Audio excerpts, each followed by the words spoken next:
So, Assalamualaikum warahmatullahi wabarakatuh.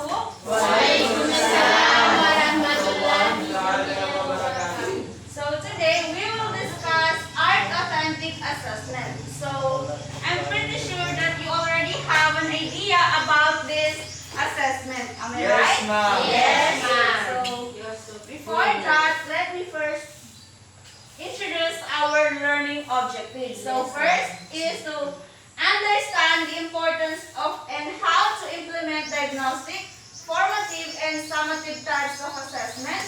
Second is to identify the different sources of assessment information in an art class. And to create and use rubrics for performance-based assessment. And to create and use rubrics for performance-based assessment. So, assessment is a systematic and continuous process of gathering qualitative and quantitative data designed to inquire, demonstrate, and improve student learning. So, another purpose of this assessment is for us to know kung may learning din ba mga estudyante and also to evaluate the progress. And also, assessment in children, especially in kindergarten to grade 1, should be focused on evaluating attitude, their discipline, and effort, and also their interest. So, we have here the type of assessment in a typical school program. We have the diagnostic assessment, the formative assessment, and the summative assessment. So, first, let's discuss the diagnostic assessment. So, Miss Berlin, can you please read? Diagnostic assessment. This done in the beginning of a class or school year to determine students' readiness for the set learning objectives. This helps the teachers gauge the level of skills and knowledge of the students so they can adjust the lesson accordingly.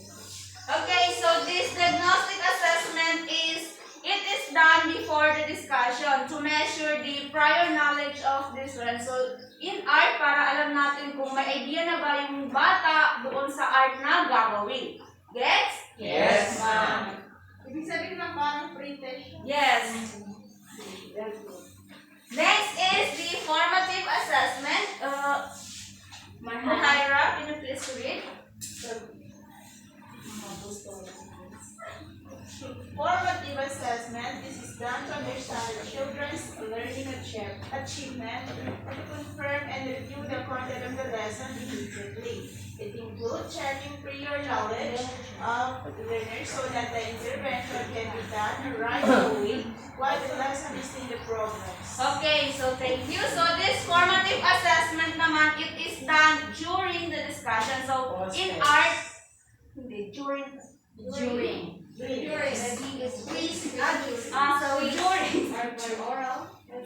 example, sa art, habang gumagawa sila ng art, is we can ask them a question para alam natin kung tama, para malaman natin kung yes, to observation. Sa formative assessment it is done during the discussion. Let's proceed to the summative process. Miss Narhani, can you please read? Summative assessment. This is a report at the end of the lesson or chapter in order to check students' level of achievement of the learning objectives. This can be the assessment of the final work of the day of a final piece for the art exhibition. So, sa summative assessment naman is usually it is a form of paper and pencil test. So, or kung sa art naman is halimbawa yung ipagawa mo sila ng art, then yung artwork nila is that serves as the summative assessment dun sa art. So, paano ba tayo mag-assess? So, we have here the different sources of information assessment.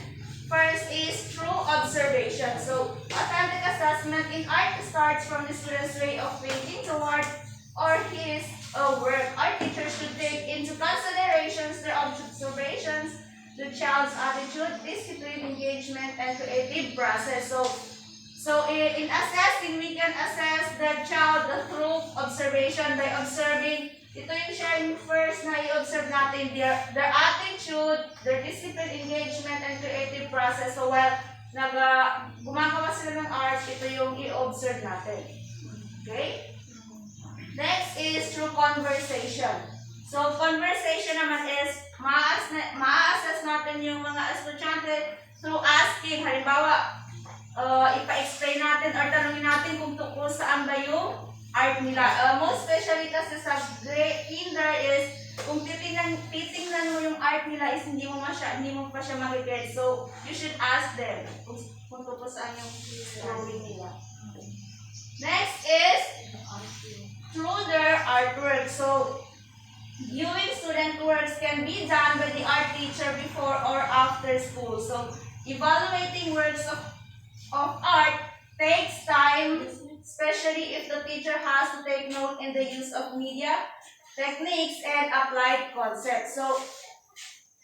So we can also assess the students through their artwork. So titingnan natin yung mga techniques na in-apply nila or kung nagagawa ba nila ng mabuti yung art. So, ito yun siya yung different artwork. So, individual plays or projects. Ito yung own composition nila ng art. Then, sa portfolio naman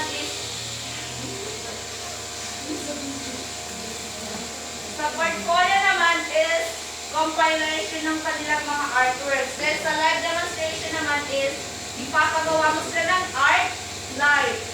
Or halimbawa dito sa classroom mismo. Then, sa art exhibition naman is dito yung i-display mo, for example, sa board, lahat ng mga artworks nila.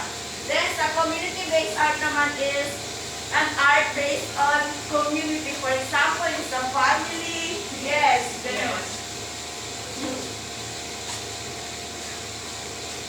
Sa written works naman is we can assess them, their written works. So, for example, sa art kasi hindi naman more on application din. Kailangan din natin silang bigyan ng mga written works.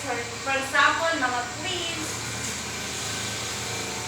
performance-based assessment. So this performance-based assessment allows the teacher to measure students' attitude and use of higher order thinking skills such as creating original compositions and solving problems. Okay? So we have here using rubrics. So using rubrics, teachers use scoring guides or rubrics to assess students' work. So Mr. Salahuddin, can you please ano yung purpose ng rubrics? Di ba napag-alala natin? So most commonly, the purpose of rubrics is to interpret those skills or in assessing the artworks of the student. Using rubrics is para ma-assess mo yung kanilang gawa, which is ma-interpret mo sila sa percentage na iyong ibibigay. So, very good. So, yun yung purpose ng rubrics. So, we have here the different types of rubrics. First is the general rubric. So, Miss Black.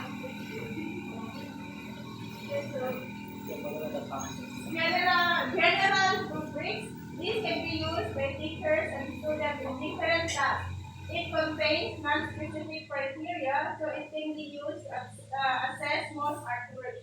A general rubric is an art contains at least 3 domains: cognitive, affective, and psychomotor. So, ang halimbawa ng general rubric is ito siya.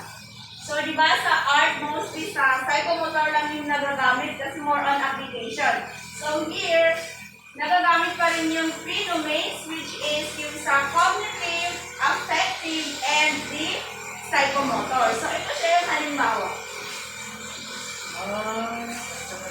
The next type of rubrics is the holistic rubric. So, Mr. Norman, read.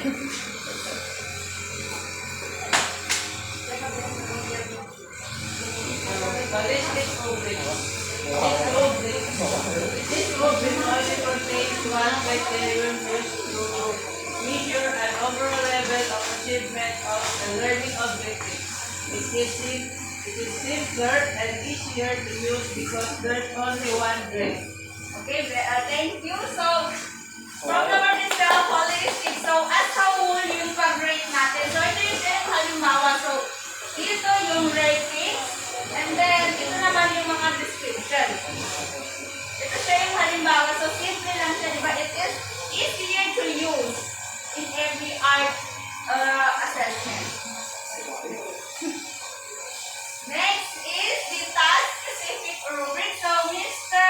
Israel, can you just read? Read good. Task is different. This is used when technicality, execution, and product are important. These are usually used for students in upper elementary grade or scoring for art competition. Sa task, thank you, sir. Sa task-specific naman is ito siya yung halimbawa. So, meron dito may mga content standards, may performance standards, then ang rating, then followed by yung sa domain, and then yung sa score. So, unlike dito sa holistic, mas madali lang itong gamitin, di ba? Yes.